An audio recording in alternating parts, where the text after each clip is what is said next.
Breakaway, written by Stanley Kimball in 1955.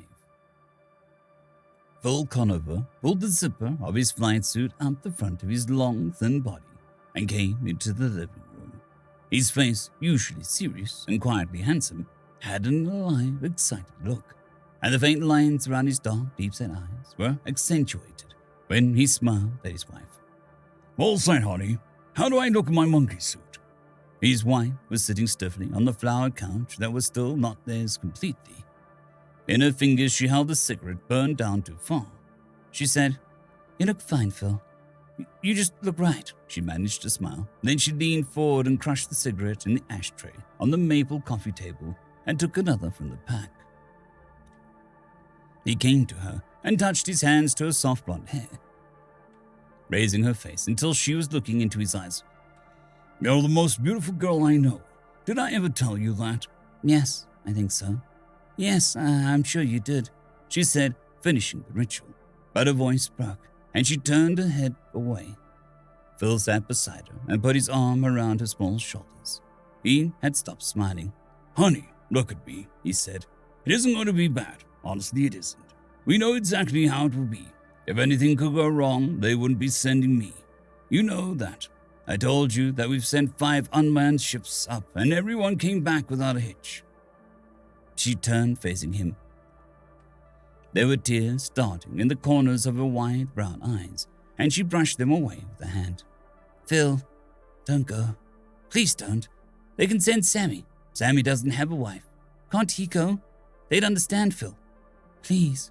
She was holding his arms tightly with her hands, and the color had drained from her cheeks. "Mary, you know I can't back out now. How could I? It's been 3 years. You know how much I wanted to be the first man to go. Nothing would ever be right with me again if I didn't go. Please, don't make it hard." He stopped talking and held her to him and stroked the back of her head. He could feel her shoulders shaking in quiet sobs. He released her and stood up. "I've got to get started, Mary. Will you come to the field with me?" "Yes, and I'll come to say goodbye." She paused and dropped her eyes. "Phil, if you go, I won't be here when you get back. If you get back. I won't be here because I won't be the wife of a space pilot for the rest of my life. It isn't the kind of life I bargained for. No matter how much I love you, I just can't take that, Phil. I'm sorry. I guess I'm not the noble sort of wife." She finished and took another cigarette from the pack on the coffee table and put it to her lips. Her hand was trembling as she touched the lighter to the end of the cigarette and drew deeply. Phil stood watching her, the excitement completely gone from his eyes. "I wish you'd told me this a long time ago, Mary," he said, full. His voice was dry and low. "I didn't know you felt this way about it." "Yes, you did. I told you how I felt. I told you I could never be your wife of a space pilot, but I don't think you ever really believed it was possible. Not until this morning, when you said tonight was the takeoff.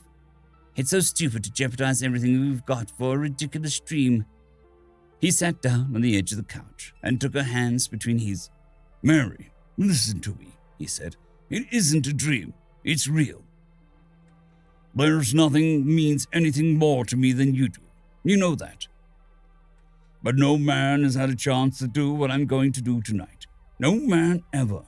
If I backed out now for any reason, I'd never be able to look at the sky again. I'd be through." She looked at him without seeing him, and there was nothing at all in her eyes.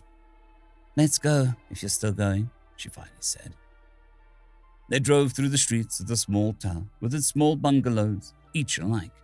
There were no trees and very little grass. It was a new town. A government-built town, and it had no personality yet. It existed only because of the huge ship standing poised in the takeoff zone 5 miles in the desert. Its future as a town rested with the ship, and the town seemed to feel the uncertainty of its future, seemed ready to stop existing as a town and give itself back to the desert, if such was its destiny. Phil turned the car off the highway onto the rutted dirt road that led across the sand to a field where the ship waited. In the distance, they could see the beams of searchlights as they played across the takeoff zone and swept along the top of the high wire fence, stretching out of sight to right and left. At the gate, they were stopped by a guard. He read Phil's pass, shined a flashlight in their faces, and then saluted. "Good luck, Colonel," he said, and shook Phil's hand.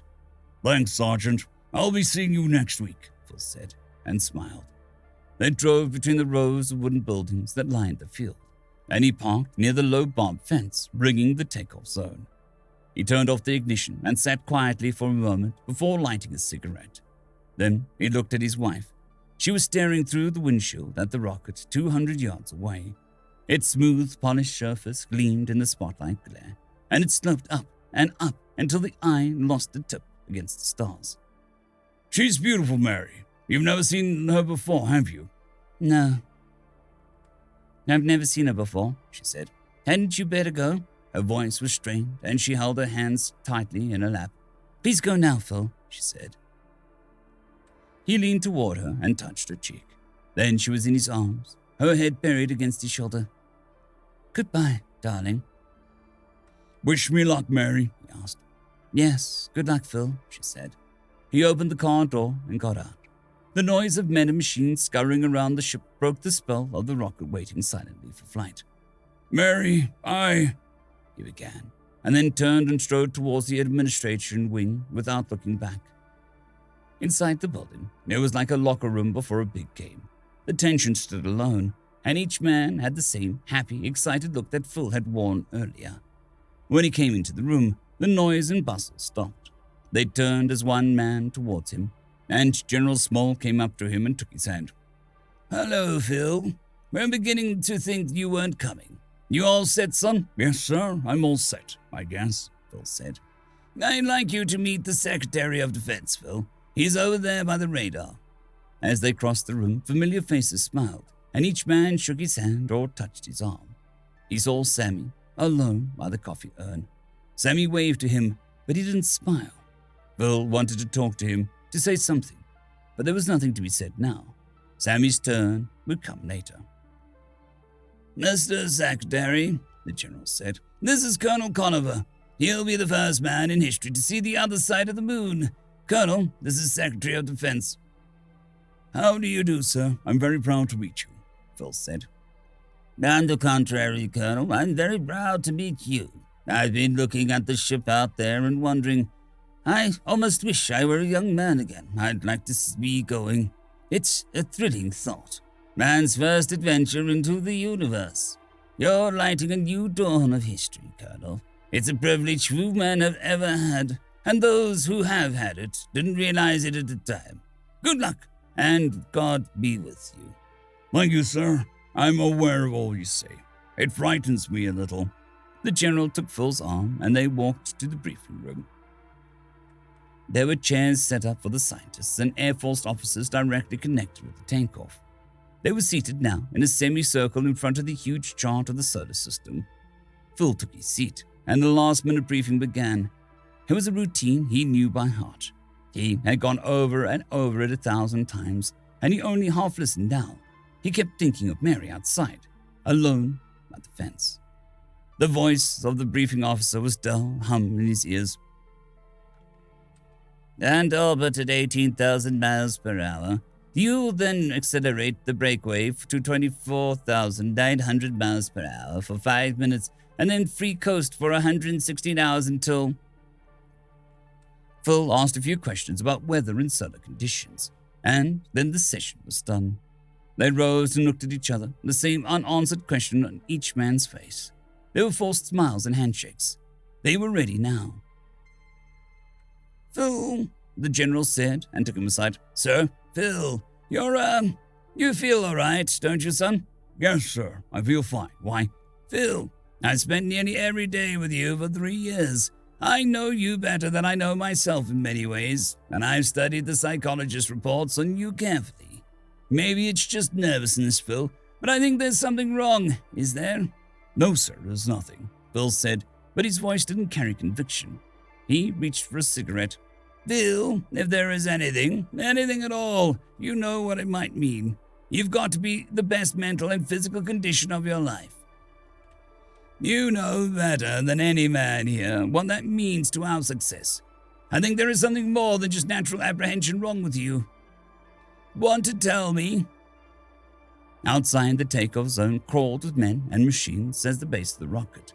For 10 hours, the final checkouts had been in progress, and now the men were checking again. On their own time, the thing they had worked towards for 6 years was ready to happen, and each one felt that he was sending just a little of himself into the sky. Beyond the ring of lights and moving men, on the edge of the field, Mary stood. Her hands moved slowly over the top of the fence, twisting the barb of wire. Her eyes were on the ship. And then they were ready. A small group of excited men came out from the administration building and moved forward. The checkout crews climbed into their machines and drove back, outside of the takeoff zone. And alone, one man climbed the steel ladder up the side of the rocket, 90 feet into the air. At the top, he waved to the men on the ground and then disappeared through the small point. Mary waved to him. "Goodbye," she said to herself, with the words stuck tight in her throat. The small group at the base of the ship turned and walked back to the fence, and for an eternity, the giant ship stood alone, waiting. Then from deep inside, a rumble came, increasing in volume, to a gigantic roar that shook the earth and tore at the ears. Slowly, the first manned rocket to the moon lifted up and up into the sky. For a long time after the rocket had become a tiny speck of light in the heaven, she stood holding her face in her hands and crying softly to herself. And then she felt a touch of a hand on her arm, and she turned. "Phil! Oh, Phil!" She held tightly onto him and repeated his name over and over again. "They wouldn't let me go, Mary," he said finally. "The general would not let me go." She looked at him. His face was drawn tight. There were tears on his cheeks. "Thank God," she whispered. "It doesn't matter, darling. The only thing that matters is you didn't go." "You're right, Mary," he said. His voice was low, so low she could hardly hear him. "It doesn't matter. Nothing matters now." He stood with his hands on his sides, watching her, and then turned away and walked toward the car. End of story. I'd quickly like to thank the T5 peeps: Cold War Boomerwaffen, Severin Cerberus, Bushmaster 177, Henry the Red, Caspar Arnholtz, Cold War Boomerwaffen, Elijah Silvercross, Dragzoon WRE, and Severin Cerberus. Thank you very much.